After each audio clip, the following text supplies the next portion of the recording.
So let's begin like we typically do by looking at where we're at in the schedule. We're 2 weeks out now from test number 2, which will be covering sensation and perception, consciousness, learning, and memory. I'll tell you that learning is going to be the most heavily weighted of the chapters this time around. We are going to cover these first 4 learning outcomes here from the back of the syllabus today. So we'll be talking about a definition of learning that makes you think about how it's about behavior change. Learning outcome number 2, we'll look at Pavlov's studies and we'll look at a little video recreation of those studies. Number 3, we're going to make sure by the time you're walking out of here in 75 minutes that you understand what US, UR, CS, and CR are all about, that you can evaluate examples and identify those in various examples. And then number 4 there, we'll talk about stimulus discrimination and stimulus generalization for sure before we finish up. So that's where we're at. We've got a full 2 weeks to do learning and memory. Typically what happens is the last little bit of learning spills over into our face-to-face class next week, where the first 25 minutes or so is really the tail end of Chapter 5 on learning. But you will have your learning curve Chapter 5 quizzes due this coming Sunday night. So make sure you get those done. Sunday night at 11 o'clock is when those guys are due. All right? Any housekeeping questions about anything before we get rolling here? No? All right. So let's begin by taking a look at this definition of learning that, if I turn my clicker on, will get us all on the same page here. Check out the definition. And you know I'm probably not going to ask you a question that says which of these is the right definition of learning. But what I want to do with this definition is get us all on the same page by having us think about learning from the perspective of behavior change. So it says a relatively enduring, it doesn't say permanent, it says relatively enduring change in behavior or thinking. Okay? We usually think about learning in an academic context like this, where it's changing your thinking because you know things now after taking a course in history that you didn't know before. Okay? We're going to talk about behavior changes, thinking changes that result from experiences. Okay? So everything that we cover today is going to be about how things that happen within your life cause you to do things differently going forward. Okay? We're going to begin with examples where we take what we're going to call previously neutral stimuli, and we have those morph into things that are not so neutral anymore. So that's the first key term I want you to get in your heads today, is the idea of a previously neutral stimulus. Okay? It just means it's something that doesn't cause you to do anything at all at the beginning, but by the time we're done walking through what we're going to walk through today on classical conditioning, it definitely will mean something. Okay, so let's talk about a behavior change that I'm certain has occurred for the vast majority of you sitting here in the class. And I'm going to do this with a little demonstration. So let me make the screen go away for a second and push a couple buttons to make the magic happen here. And I'm curious to see what kind of a behavioral response I get from you guys to this stimulus, because I'm going to tell you that for the vast majority of you, this was initially a neutral stimulus, but over time it has become decidedly, well, not so neutral. So let me play the sound and see what kind of reaction you guys have to this.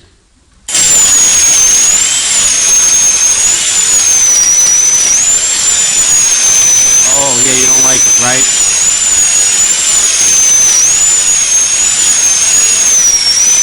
Okay, I promise I'll stop right there and I won't play it again. Okay? So somebody actually said ow out loud, okay, in response to that. But here's the thing. That's just a sound. Why is that making you say ow? Because it's just, I could play some other sound and presumably it's not going to make you say ow. The reason why is because you've had a relatively enduring change in behavior as a result of your experiences. I'm going to do this a lot today. What happened for you with that stimulus is that stimulus was associated with something else. What was that stimulus associated with for a lot of you guys? Pain. Past experiences related to pain, right? So here's what happened. That sound that used to mean nothing, by being hooked together with pain, now causes a response. A lot of you guys cringe and you're like, please make it stop. No more, right? All it is a sound, okay? So again, the idea of a previously neutral stimulus is it's something that prior to any learning experiences doesn't make you do anything in particular, but what can happen is it can have an impact going forward because of being associated with something else. So the other word you're going to hear me say today a couple times is some stimuli become signals for other stimuli being about to be delivered. Okay? That this thing means that's what's coming next. And for a lot of us, that sound means you know what's coming next. It's going to hurt, right? Okay? Think about it. In terms of experiences, let's play that sound for a room full of kids in preschool. What are the preschool kids going to do if they let's assume none of them have been to the dentist yet, and we play that sound, what are they going to do? Are they going to cringe? Are any of them going to say ow?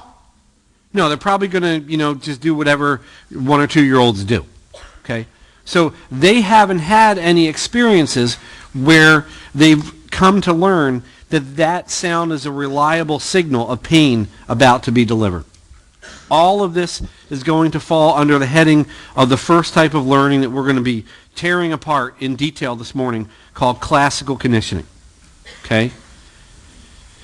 It's learning via associations between two stimuli. How many of you guys have ever heard of this classical conditioning thing before? Probably more than a handful. If you've ever heard of Pavlov, if his name rings a bell, you like that? Yeah, okay. That's what we're going to focus on today. Okay? We're going to learn how previously neutral stimuli acquire the ability to cause responses that they did not initially cause. Okay?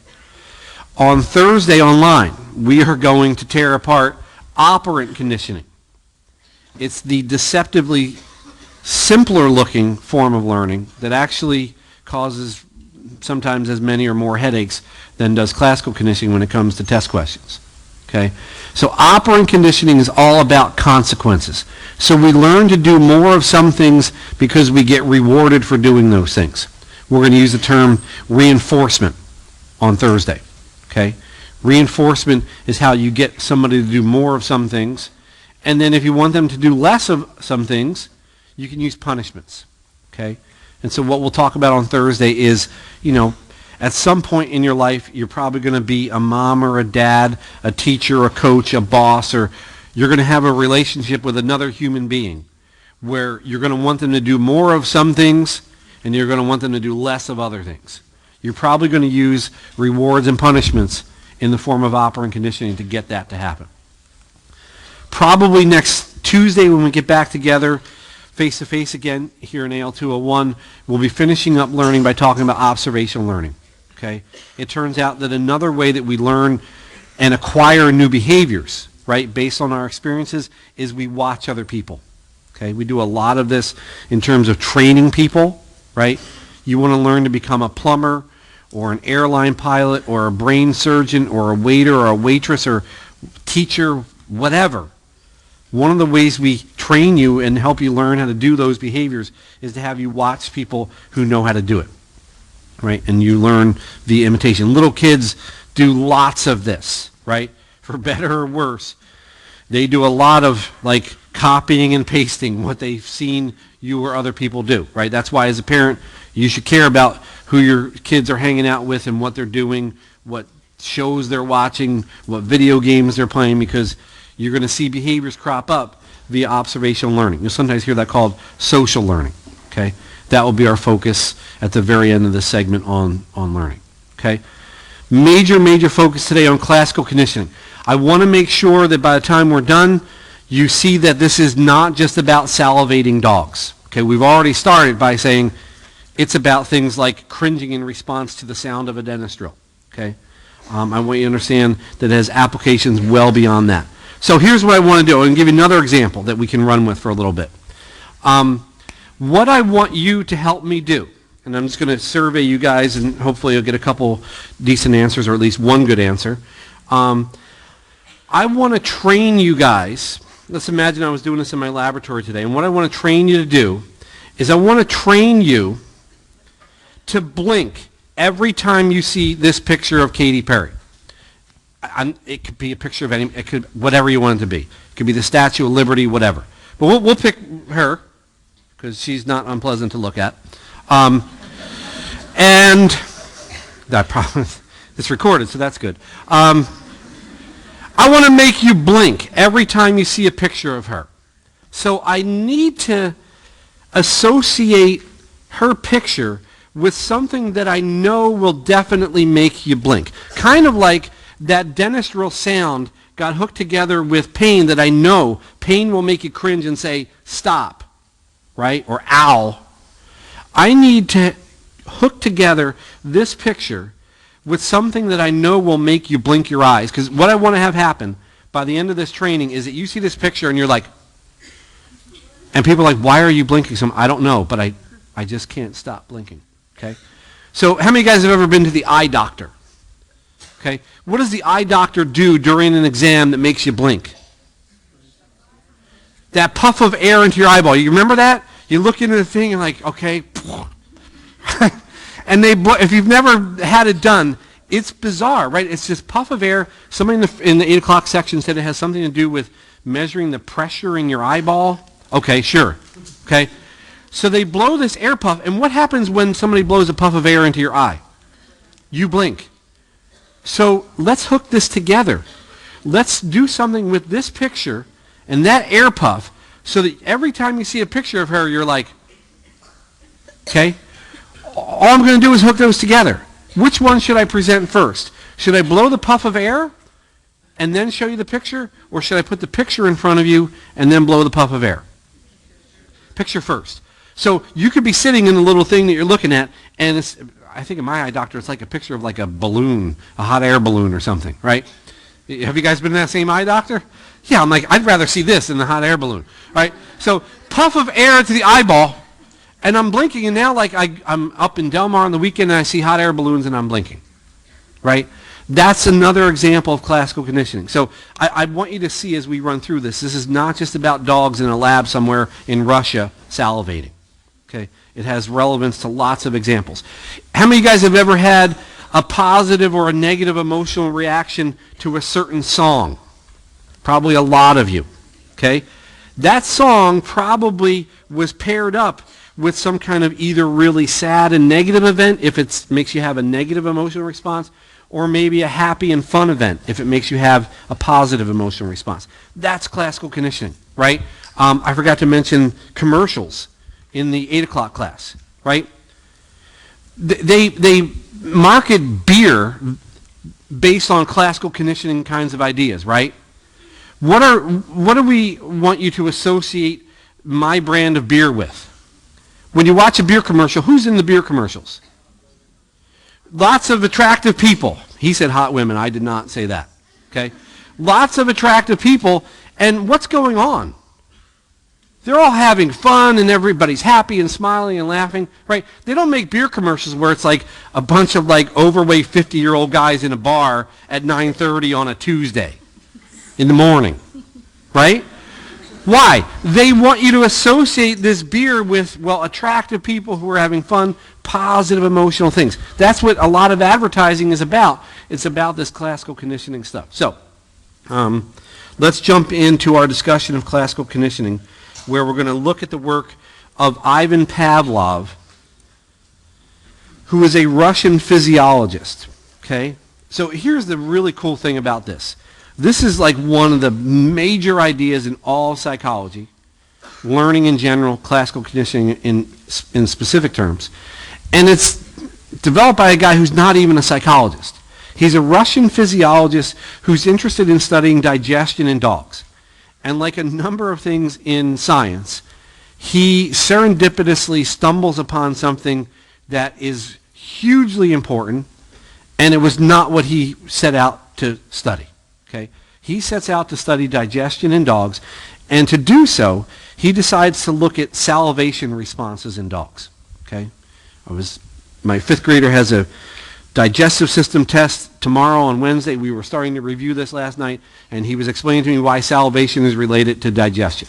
It's to make the food softer. It's to make the food be able to be crunched and ground by your teeth. All this good stuff. I'm like, great, because that's related to tomorrow. I'm going to talk about dog salivating. So what Pavlov did in studying digestion was he had his dogs in his laboratory in this what's called a yoked condition. Basically, they're held in place, but it's not like anything nasty. It's just to keep them from wandering around the room. They have a collecting tube that is routed from their salivary glands that basically gathers up the salivation in this measuring cup. Okay? And I always say, if you're like the low man on the totem pole, you're in charge of cleaning those at the end of the day when the lab is closing for the day. We have a one-way window through which we can present some stimuli. We can present things like food or meat powder here in a dish in front of the dog. We have this chemograph machine that basically looks at changes in salivation responses over time. Okay?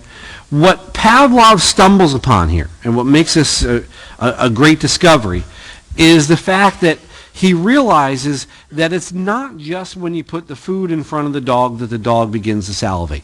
Okay? If that was his only discovery, we would not be talking about him. Like, there was this guy who discovered that if you put food in front of the dog salivates. Wow, that's amazing science. No, right? That's not the interesting part. The interesting part is what he stumbles upon, which is the fact that they start salivating prior to the food being presented. I'm going to do this again, right? Things get associated with the food being presented. If you want to relate this to your own life, if you've ever had your dog or cat come running into the kitchen when you take out the can opener, you've experienced it, right? What's that all about? Well, that sound of the can opener is a reliable signal that food is about to be presented. Well, in his lab, he basically discerned that there were events that were giving the dog a cue, a signal, right, that feeding was imminent. Feeding is about to happen. What were those cues? Well, it could be a variety of things. It could be the sound of his footsteps, right? It could be the sound of him opening the bag of food that he was going to use in this specific demonstration.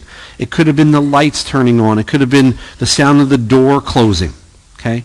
All these different things were reliable signals that food is coming next. And so what happened over time was that the dog learned to salivate not just to the food, but to those things that were the prelude to the food. Okay? It's almost like the dog's like, oh, note to self, salivate when you hear the footsteps, because that means food's coming, right? That's what the dog writes on the little notepad there. Okay? So let's play the video of the recreation of Pavlov's work, and then what I'm going to do is I'm going to lay out the basic terms, US, UR, CS, and CR, that you guys are going to be responsible for as we go forward. So I really like the video because it gives you a flavor for what he was doing, and it lets you think about different aspects of his research. So just going to jump over here. Oh, it logged me out. I should have made sure that I stayed in there, but that's all right.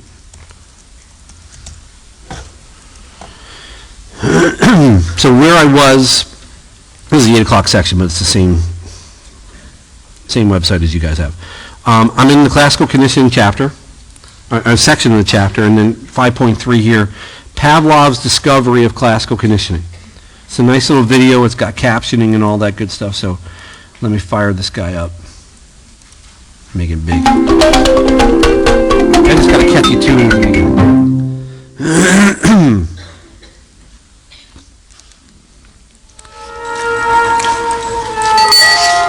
Pavlov's aim was to discover what caused saliva to flow. He rerouted the salivary ducts to the outside of his dog's cheek so that he could collect and measure the spittle. Nice. Perhaps, he thought, the production of saliva might be the result of a fixed nervous reflex, like a knee jerk. 5 минут 42 After taking many measurements of spittle, he confirmed that the dogs drooled automatically when their tongues touched food. Dog drool shots. He called the response the salivation reflex. So it's an automatic response. Food makes the dog salivate. Хорошая собачка. Я предлагаю поменяться. But his work started to run into trouble. As his dogs became familiar with the experimental routine, they started to fill their cheek tubes before Pavlov had a chance to stimulate their tongues.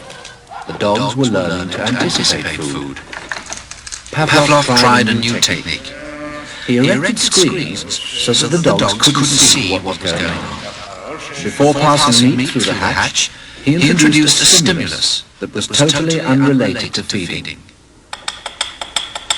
A ticking metronome. There's your previously neutral stimulus. Is the dog drooling yet? To the metronome? No.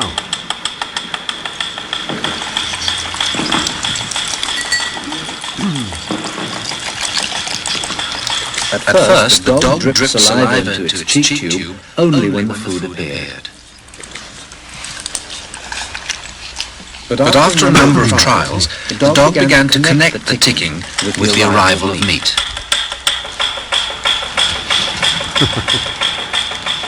That means something good, right? Soon the sound alone made the dog drool. That's a new behavior, salivating in response. Eventually, the dog salivated as much to the ticking itself as it did originally to the presentation of food. Полная. Идите сюда. Что я говорил? He called this new response the conditioned reflex. So here's other previously neutral stimuli. Whatever the stimulus, his dogs could soon be conditioned to produce saliva.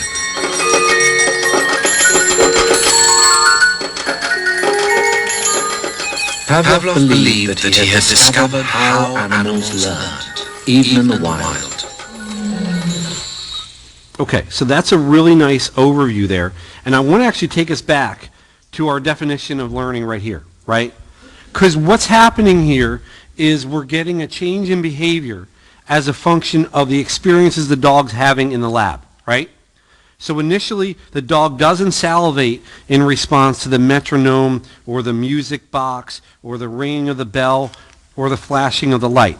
But based on experiences, if those things get paired together with food, and it goes metronome food or bell food 3, 4, 5, 6 times, suddenly you saw the dog perk up and start salivating to things that he didn't salivate to initially, right? There's the change. At the beginning, no salivation. Afterwards, salivation. And again, I promise we'll move beyond the drooling dogs pretty quickly. So let's talk about terminology here. These are the 4 terms that you absolutely have to get your head around and master so that you can apply them to examples on the test in a couple of weeks. Here's the deal. An unconditioned stimulus is a stimulus that does not require any prior learning. Okay? An unconditioned stimulus is a stimulus that does not require any prior learning. What happens is an unconditioned stimulus will trigger an unconditioned response. Okay? So with the Katy Perry example, the U.S., the unconditioned stimulus is the air puff. What's the unconditioned response when I puff air into your eyeball? You blink, right? So there's U.S. and U.R. So in the Pavlov's dog example, what's the unconditioned stimulus that you know is going to cause a response? What's the stimulus? It's going to be the food, right? When you present the dog with food, what's the dog going to do? He's going to salivate, right? Yeah. Unconditioned stimulus, yeah. It's a stimulus that doesn't require any prior learning. So the food, right, doesn't require any prior learning for the dog in response to it then to salivate. And notice what I'm going to write here. Salivate, but I'm going to add a prepositional phrase. In response to the food. Okay, I like to spell out that what is it in response to? Because sometimes, and actually fairly often, the responses, the unconditioned response and what we're going to call the conditioned response in a bit, will be the same behavior. but they're triggered by different things, right? In this case, initially, what happens is we put food in front of the dog and the dog salivates. Unconditioned stimulus, unconditioned response. So what's the unconditioned response? I'm going to give you like 4 or 5 synonyms. It's the automatic, innate, reflexive, biological response. Automatic, innate, reflexive, biological response, right? It's what you do when you blink when I puff air into your eyeball, right? That's an automatic, innate, reflexive thing. It's like when the doctor hits you below the kneecap and your leg kicks out. That's a reflexive response, okay? So what we've got here is food leading to the dog to salivate. Again, you're not going to get famous because of that, right? What we need to do is pull in some kind of previously neutral stimulus, which will ultimately become the conditioned stimulus. And here's where the work of classical conditioning occurs. The work occurs via the pairing together of the CS and the US. It's when we pair these two things together that we're doing the heavy lifting of the classical conditioning work. So we'll just use the metronome as the CS. You could put any of a variety of CSs there from what you saw in the video. Okay, if you like the bell ringing better, fine. If you like the music box or the light flashing, it doesn't matter. All of those fall under the heading of that previously neutral stimulus. Does that make sense? There are things that initially don't cause a response. But here's what we do. During conditioning, we're going to pair together. That's what the bracket on the left side of the slide is trying to show. We're going to pair together that metronome with the food.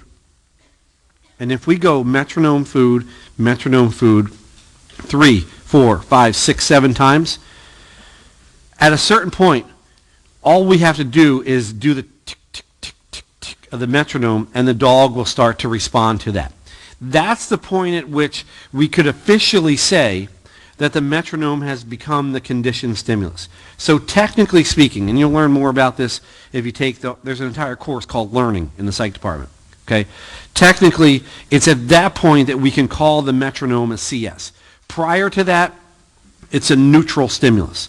So it goes from being neutral to the CS when it by itself causes a response, and the response it causes is the conditioned response. The conditioned response is simply the newly learned response. It's what the organism is doing now that it wasn't doing before. Okay? So it's the newly learned response. It's what emerges as a function of the training that we're doing here during classical conditioning. So what's the conditioned response going to be here for Pavlov's dog? Well, it's going to be salivation again. But tell me, guys, what's it salivating in response to? The metronome now, right? It's responding to that previously neutral stimulus. So salivation in response to the metronome. Okay? Just to further flesh out US, UR, CS, and CR, let's do the blinking example, right? Air puff is the US, which causes what? What's the UR? Blinking in response to what? Air puff. The conditioned stimulus that we chose was the Katy Perry picture. It could be a picture of anything. It could be the Sports Center theme song. It could, whatever. You can make your dog salivate to the theme music from The Godfather or Star Wars or whatever you want to do. Okay? All you have to do is pair those things together. So the CS in the Katy Perry example is a picture of her, and then the CR is what? Blinking, but what? In response to the picture of her. Okay? That's what's new. You didn't do that initially when I put that picture in front of you, but if I put it in front of you and go picture air puff, 3, 4, 5, 6 times, now just the picture makes you blink rather uncontrollably. Okay? All right.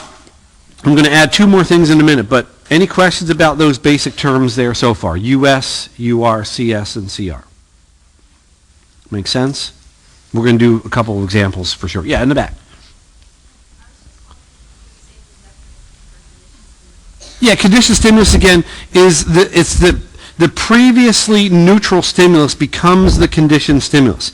So it's the stimulus that gets connected in with the US that then ultimately is able to cause a response that it didn't cause before.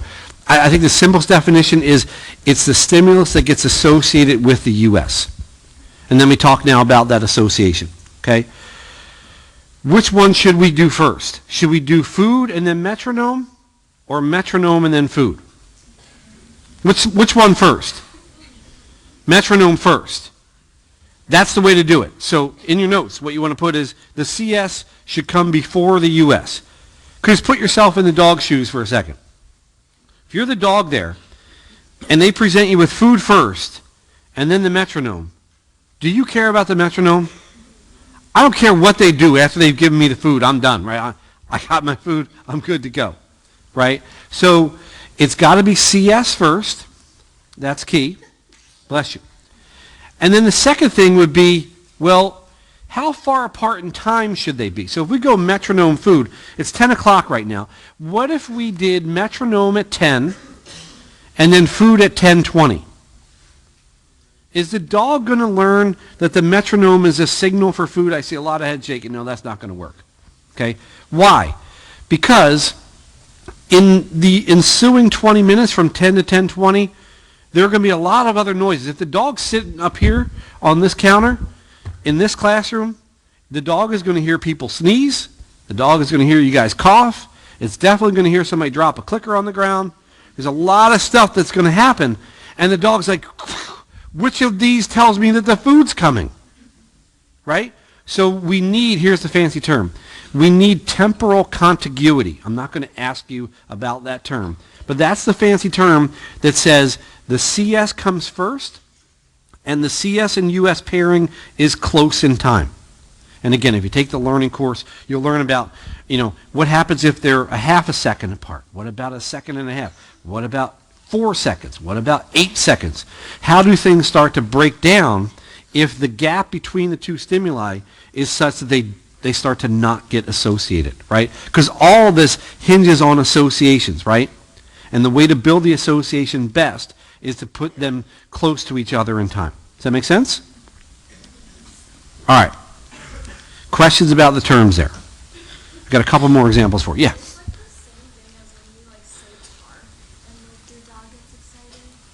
When you say park and your dog gets excited. Yeah, or walk. Yeah, so if there's a connection between that sound and something else, right, then you might see a reaction just to that sound. Yeah. So there are a gazillion examples we can think of and talk about. So here's what I want to do. I want to run through and tear apart the Pavlov dog example to make sure you have it completely locked in. And then I'm going to give you like 2 or 3 other examples as well. Okay? So let's make sure with the slides here from the textbook that you've got your head around this. So here's Pavlov's work. The first slide shows you what's going on before conditioning. And the point of the slide is to show that, first of all, a US leads to a UR. Food will make a dog salivate. Again, not earth-shattering, but important to know. US leads to UR. Initially, the bell means nothing to the dog, so there's no response. Notice that the dog is not salivating when you ring that bell in front of it. Okay? The first time you say park to the dog, there's probably not going to be any response. But if that gets paired together with something else that follows, then we might get a response. Here's the during conditioning up top. In the process of conditioning, the bell is repeatedly played right before the dog gets the food. Here we're doing it 1, 2, 3, 4 times. Over time, the dog learns that the bell signals the food arrival, right? This is a reliable signal that food is about to come.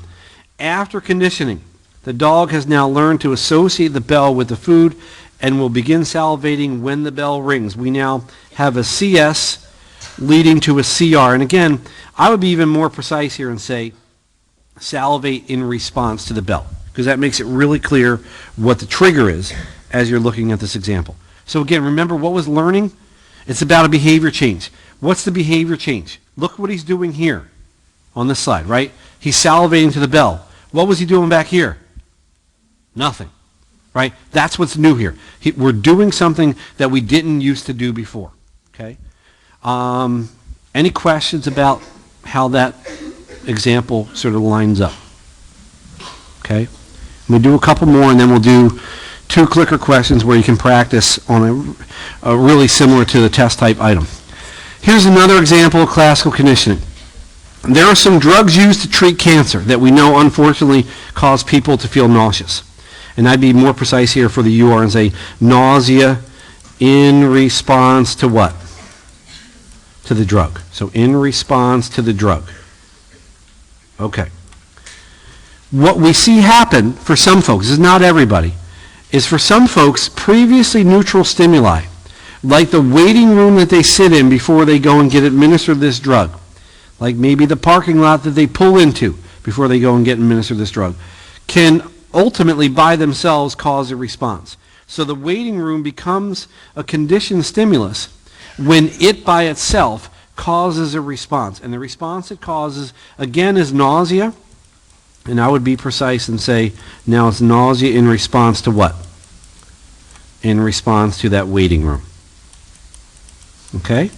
So all that's happening here is we're getting things associated with each other, right? Things are getting paired up. I'm going to do the crazy thing again with my hands hooking together, right? The waiting room becomes a reliable signal that the nausea-inducing drugs are about to be administered, and I start feeling nauseous just in that context where it didn't occur before. Okay? Does that example make sense? Okay, let's have a fun example to do together. Let's pretend that you are doing some babysitting for your sister, and she has a little boy who's like 1.5, 2 years old, something like that. And you like this kid, he's a nice kid and all that. But you know what you can't stand? You can't stand the fact that this kid loves to watch Barney. I love you, you love me, all that crap, and you don't want to hear any of that anymore. You've had enough of Barney. So when you go to babysit him, you decide in a devious way, I know enough about classical conditioning now to make it so that we won't watch any more godforsaken Barney episodes ever again when I babysit him. Okay? So I want to train him to be afraid of Barney. Okay? I'm not suggesting that you do this, but it's a memorable example of classical conditioning. Okay? So you need to leverage a US that you know will make him afraid and scared and cry. So you think through in your mind all the possible US's that I could expose this 2-year-old to. Let's use a really loud noise, because I know that scares kids. So here's what we'll do. We'll put him in the high chair like he's going to have lunch, okay? And he thinks we're about to watch Barney, but no friggin' way am I watching Barney. So I'm going to put him in the high chair, and I'm going to put a picture of Barney in front of him. Probably these high chairs now have like a place that holds the iPad so the kid could be entertained all friggin' day, right? There's the iPad sitting there. It's got a nice picture. It's got actually this picture of Barney right in front of him. As soon as I show him the picture of Barney, I play this foghorn behind his head. 2, 3. Some people laugh, other people are just disturbed. I think that tells us a lot about personality. So we go Barney, Barney, 3, 4, 5 times now, and all of a sudden I show him the picture of Barney. He's crying, no, no, no, no, no, Barney. Perfect. I have been successful. Now, I go home, and my sister calls. She's like, what the hell happened when you babysat? Because now he's afraid of Barney. Oh, well, I used some of my classical conditioning skills there. Okay, so let's break this down. What is the US in the Barney example? What automatically causes a response? What is it? No. What do we know will make him cry? Loud noise. So loud noise, US leads to UR, which is what? Crying in response to the loud noise. What do I hook together with the loud noise? Barney. Barney, loud noise. Barney, loud noise. 3, 4, 5 times. And now the CR becomes fear in response to the picture of Barney, right? Or the video or whatever the case might be. So there's another example of classical conditioning in action. I told you we would get away from just the salivating dog. So I got a couple of clicker questions that I definitely want to do with you guys. So let's do the first one with this, because it's got bacon, and bacon is awesome. I know it kills you, whatever. Just don't eat nothing but bacon, but whatever. Let's look at the question together. The sound of a sizzling frying pan causes Rob to salivate uncontrollably. The sound of the sizzling frying pan is a what? Is it a US, a CS, a UR, or a CR? Let me help you guys. Here's the way I'm going to help you. When I give you one of these questions, and I'm probably going to give you like 4 of them on the test, first decide whether it's a stimulus or a response. I'm asking you about a sound from a frying pan. Is that a stimulus or a response? Well, if you think of everything we've talked about so far, if it's a response, what is it? It's a behavior, it's a reaction of some sort. So figure out whether it's stimulus or response, and then figure out whether it's conditioned or unconditioned. You should be able to tip the odds in your favor by getting the stimulus or response thing right first.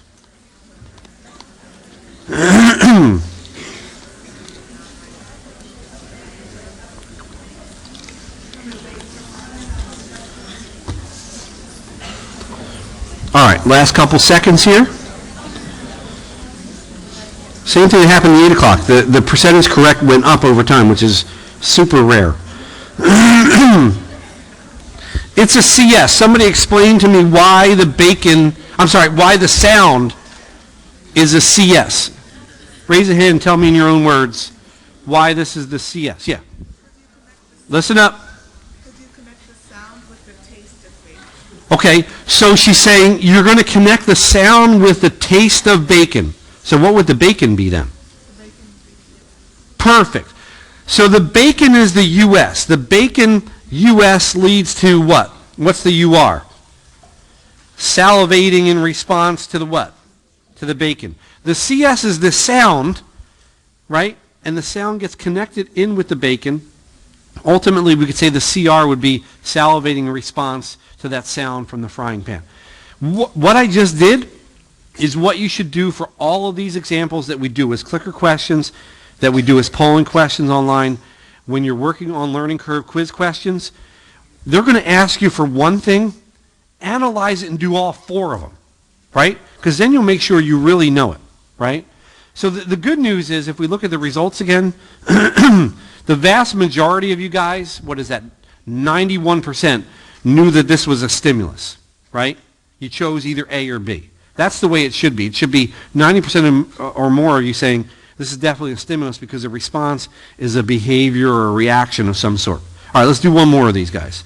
Here's the cat. It's a crazy picture here. An electric shock administered to the paw of a cat will make it withdraw its foot.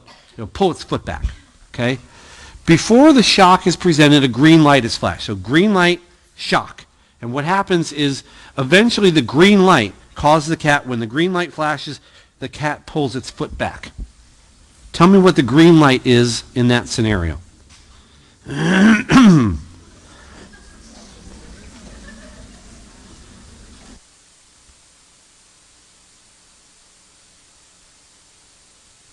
All right.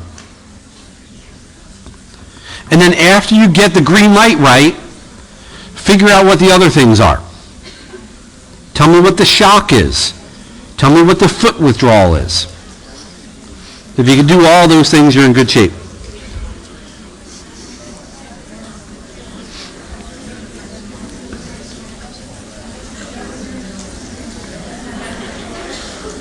All right.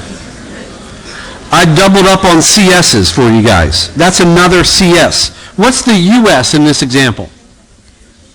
The shock is the US. What's the UR in response to the shock? Foot withdrawal in response to the shock, right? What's the CR? Foot withdrawal, but in response to the green light, okay? We've now moved well beyond the salivating dogs. Now we've got cats pulling their feet back. We've got babies crying in response to Barney and so forth, okay? Questions about that example or the bacon example? Does it make sense? Yeah. So, if you train a dog to salivate at the sound of the bell, Yep.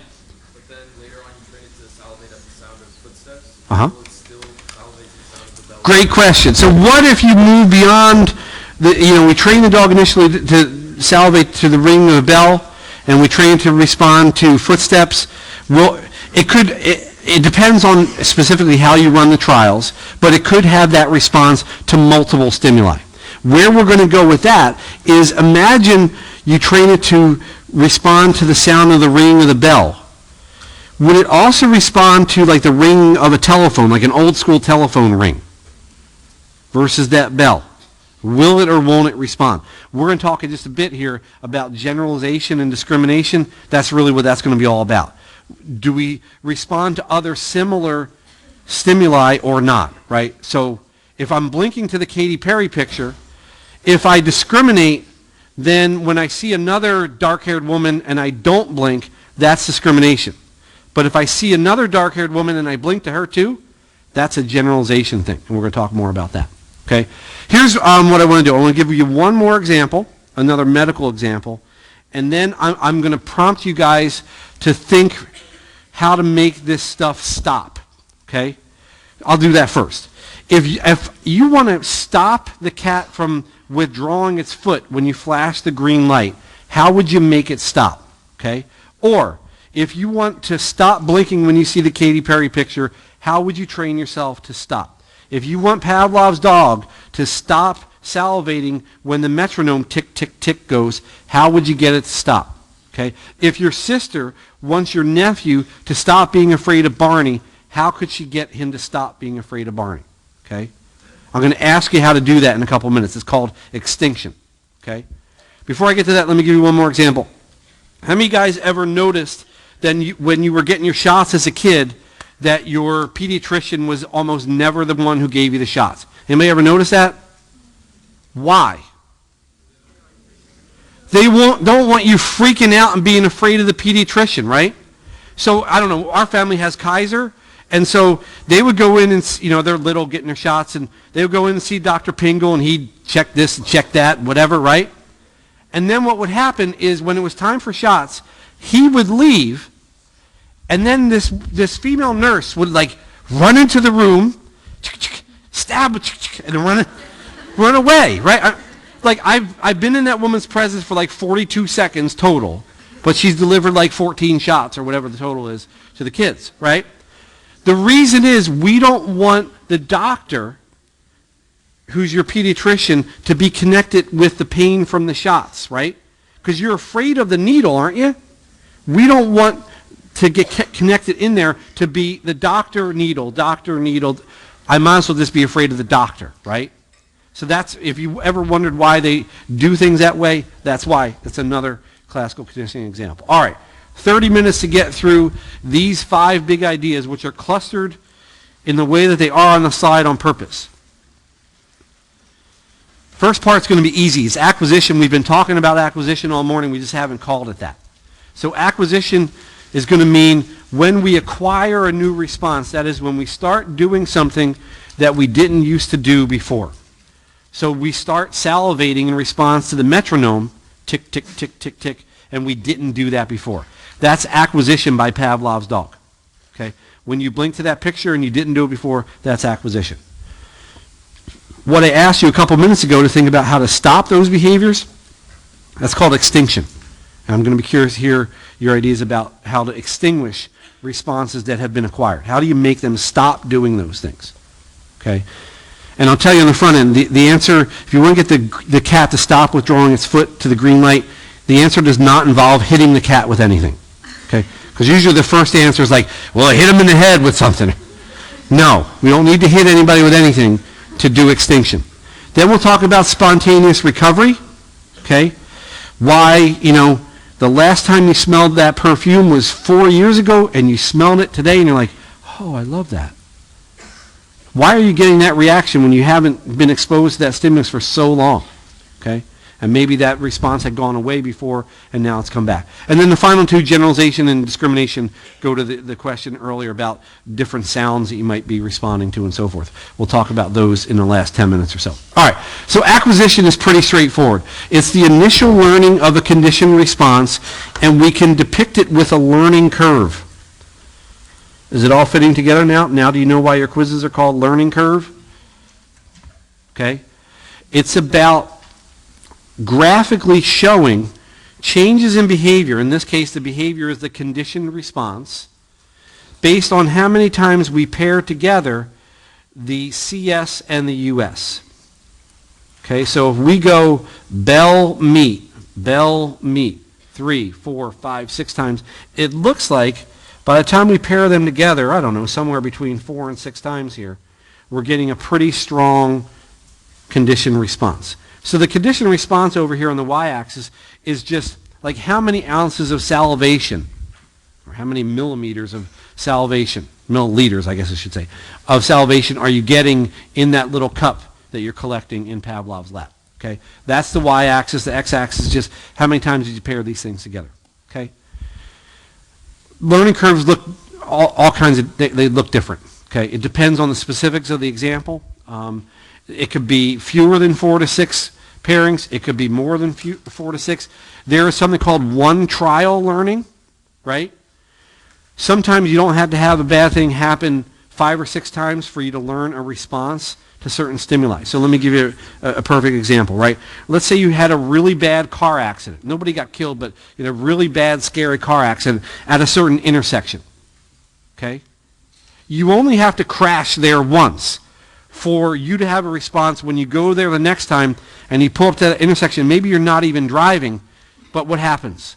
Your heart rate goes up and your breathing becomes more rapid. All that sympathetic division activation occurs, right? And it only happened once. You don't have to crash. I crashed like 6 times at the same intersection, right? It doesn't require all that. Sometimes just one is enough, okay? That's one trial learning. That's how we depict acquisition. So any of the examples we've been running with this morning you could use for acquisition, okay? Whatever your favorite one is. How many times did you pair CS and US, and how strong did that conditioned response get? Make sense? That one's not hard. All right, let's go to extinction. This is one of my favorites here. So somebody pick one of the examples I've been doing and tell me how you're going to extinguish that response. So tell me the example and then tell me how you're going to get them to stop doing what they have learned to do in the context of that classical conditioning example. And don't all jump at once because it's really overwhelming. Yeah. Continue to show the cat the green light without the shock. I love it. You win. So she chose the example of the green light making the cat pull its foot back. And all she said was, what you should do is just repeatedly flash the green light, but don't do what? Don't shock him. Green light, green light, green light, green light. Remember, all of this is contingent on the association between the green light and the shock. This is why this stupid hooking my hands together makes great sense. What did you just do by going green light, green light, green light, green light, and no shock? You unhooked them, right? They're no longer associated with each other. So extinction is the diminishing of a conditioned response. That's a great answer, by the way, thanks. They're not withdrawing the foot anymore, and it's because I'm following this formula. The lower left bullet point here is simply the formula for extinction. Do the CS repeatedly without the US. So I want the dog to stop salivating to the metronome. What do I need to do? Metronome, metronome, metronome, metronome, and what? Don't give him food. Okay? Your sister wants the little guy to stop being afraid of Barney. What does she have to do? Keep showing him what? Barney, but don't do what? Don't do that loud noise thing that your maniacal uncle played for you, right? Your aunt. So here it is graphically, right? Phase 1 is just acquisition. It's just a different depiction of the learning curve, right? So here we're acquiring the response CS plus US, okay? So that's green light shock, green light shock, green light shock. And as you said, the way to extinguish that is just to go green light, green light, green light, green light, green light, okay? I'd note a couple things here about extinction. It's not the forgetting of the learning that went on before. What is it? It's really the writing over of new learning, isn't it? Right? So I always like to think about, the dog in Pavlov's lab. Like if he could write and he had a nice set of Post-it notes, here's what he'd do. He'd be like, tick-tock, tick-tock, tick-tock, food. Tick-tock, food, tick-tock, food. Note to self. Tick-tock, metronome means food. Just salivate to the metronome.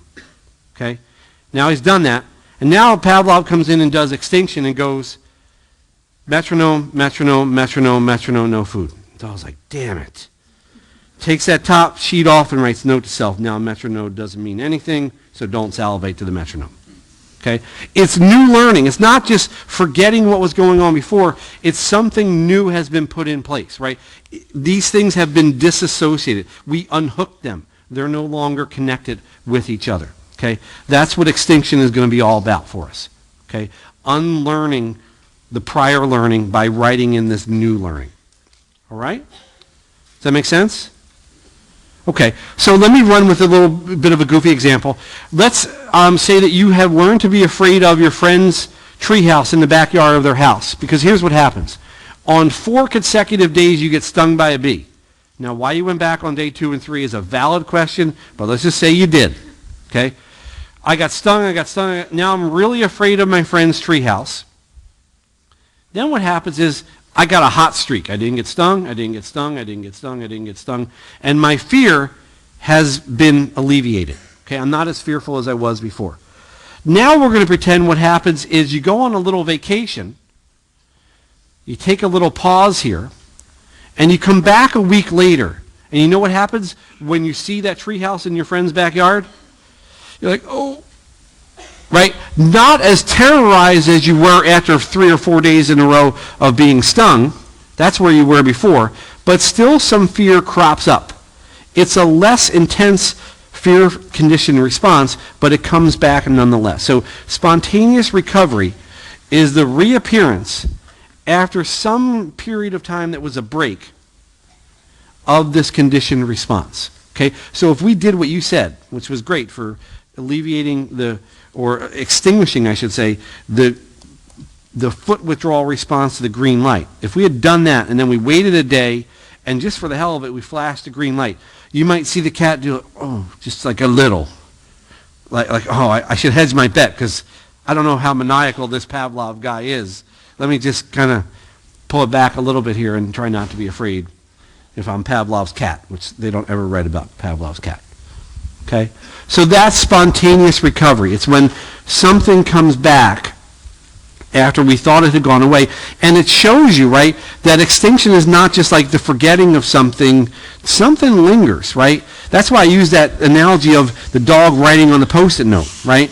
Because something lingers. And you know, right, you've watched enough detective shows. If you pull out the top sheet, well, even if the top sheet is gone, like if you color over with a pencil, what's there? You could see the indentation from the ballpoint pen and maybe see what was written in that note. That's kind of what's going on here when we transition from acquisition through extinction and now with spontaneous recovery. Okay, something is lingering through that process.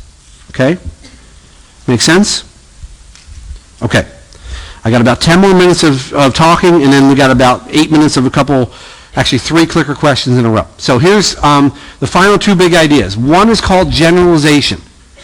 Generalization refers to the tendency for stimuli that are similar to the original CS to cause a conditioned response. Elicit just means to cause. Here's the idea. You know the metronome tick, tick, tick, tick, tick, tick in the video? If you have one of those pens that clicks on top, you could probably click that, kind of like it sounds like a metronome, couldn't you? And if you did that and it was close enough to the sound of the metronome, what could you get Pavlov's dog to do? Salivate to the clicking pen, right?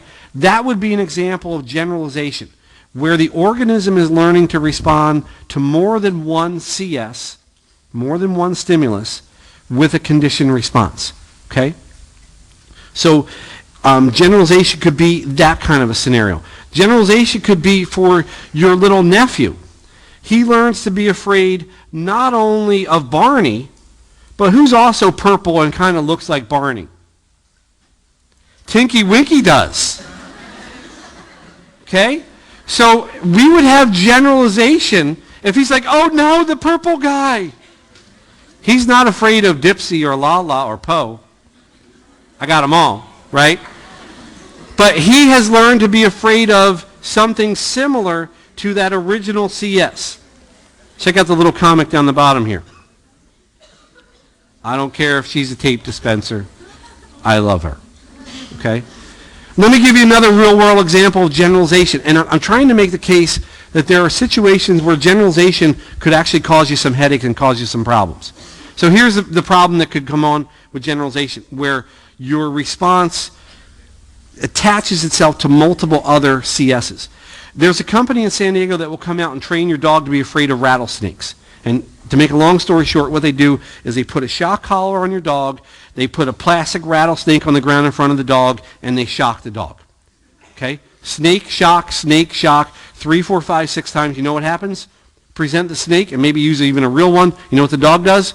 The dog runs away. Okay?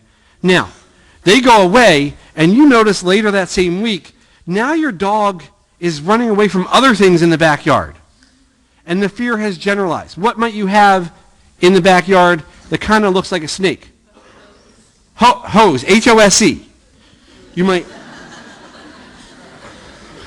I don't know. You guys are college. I'm not saying anything. So there's a garden hose. Let's say that. There's a garden hose. That's safer. Right? And now your dog runs away from that. Or the dog runs away from a jump rope. You're like, oh my God. What did they do to my dog? All that happened was what?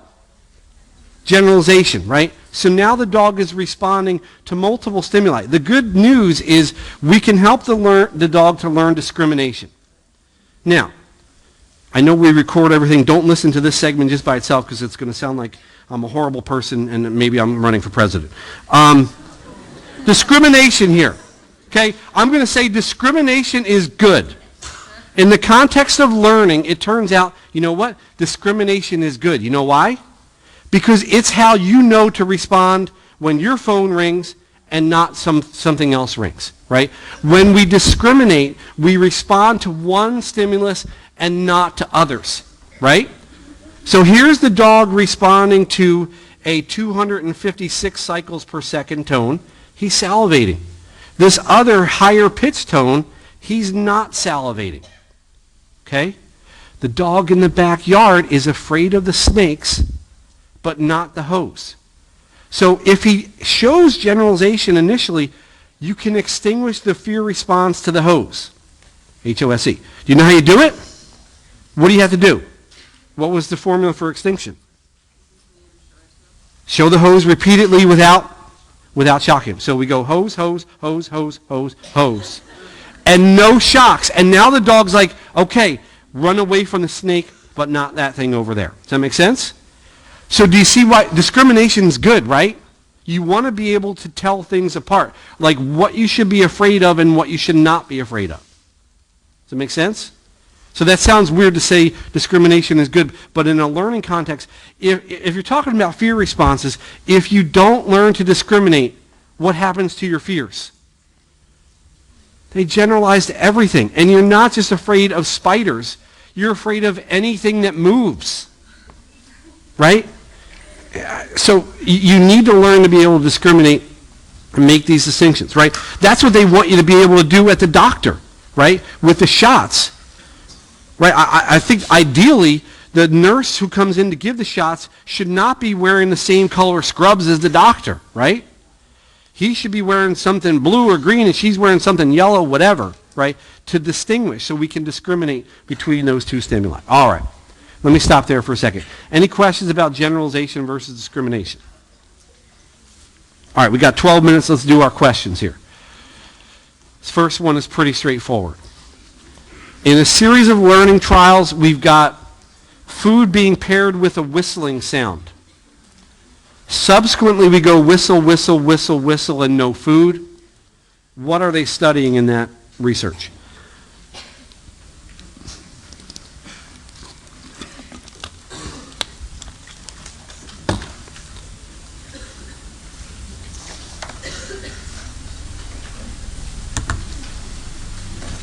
And then I've got two more after this one, including the real doozy of a last question.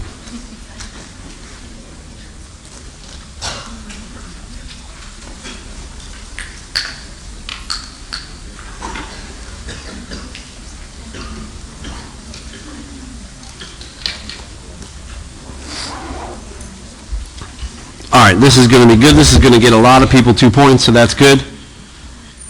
This sounds like CS repeatedly without US. That sounds like extinction, and you guys know it, so I'm not going to beat that into the ground. How about this one? Which of these is a good example of, you'll either see it written as discrimination, sometimes you'll see it written as stimulus discrimination, because then it's clear that it's not the same as discrimination as used more generally.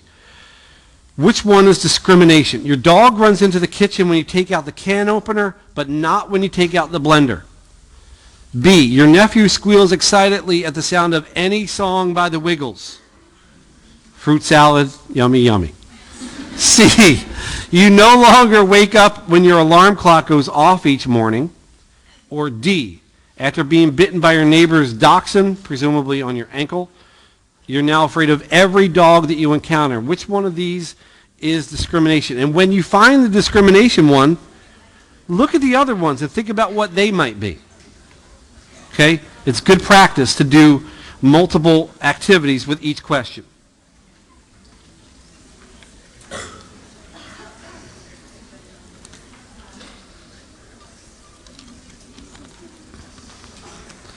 We should try to name all the Wiggles. Jeff, Murray. That's about all I got. Did you guys ever watch the Wiggles? Come on, let's admit it. Did anybody ever go to the concert here at Viejas? My wife got stuck taking all 3 kids to that. I avoided that just like I avoided Chuck E. Cheese my entire life. All right, so yes, it's the first one, which is discrimination, because what's the dog doing? It's responding to one stimulus, which is what? The can opener, but not what? But not the blender, right? Unless you're drinking with your dog, the blender kind of doesn't matter, right? What's B? Any song gets your nephew excited. What is that? Generalization. What's D down the bottom? It's another generalization. All right, last question. And I hate when I had to tell you last question because then you all start slamming your bags around and all that. All right. For the last question, here's the thing. Don't read the question first. All I want you to do first is just look at the picture, because the picture's awesome. You ready? You don't look very excited. This is going to be the highlight of the day. Here we go. It's nice, huh? I look good, don't I? Come on, come on. So the question is, now you all finally see it. The question is about a senior prom, so I found the senior prom picture. Why not? Okay, I'm sure my date is thrilled that I'm showing this to 440 of my closest friends here. So look at the question. While driving home, you hear the final song from your senior prom. Do you guys know what yours was? I do. I've had the time of my life from Dirty Dancing. Okay?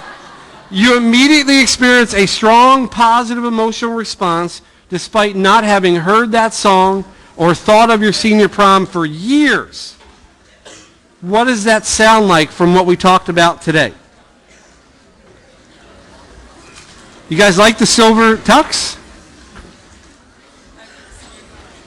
Huh? Look at my parents got like the wallpaper going there. It's awesome.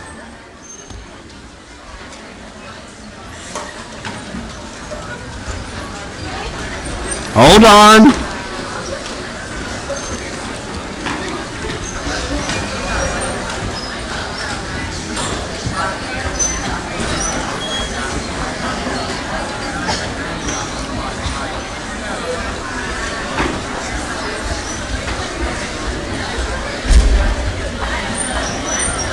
All right, almost all of you got this. It is spontaneous recovery. Good job. See you guys online on Thursday.